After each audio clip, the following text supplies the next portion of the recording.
Welcome to Man Does Tech, where I solve the problems you didn't even know you had. You'll start with a quick check.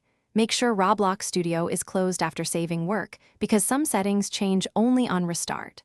Once done, open Studio and log into your account. This ties settings to your profile. Now navigate to the gear icon or File menu and select Settings.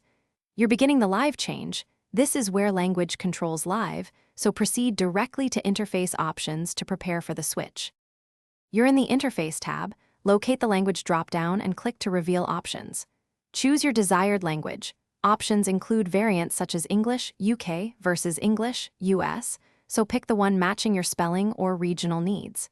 After selection, click Apply to stage the change, and then OK to exit settings. Make sure to accept any prompt telling you to restart Studio. This completes the actual swap of localized text and menus, so a restart is required for full effect. After restarting, inspect menus, tooltips, and the output window to confirm the new language applied across Studio. If some text remains in the old language, clear Studio's cache or perform a quick reinstall to refresh localized files. This fixes partial updates. If you need the language tied to your account across devices, change the language on the Roblox website and sign out /into sync. One troubleshooting tip. If Studio fails to start after change, revert language. Thanks for watching. If you found this helpful, don't forget to like and subscribe.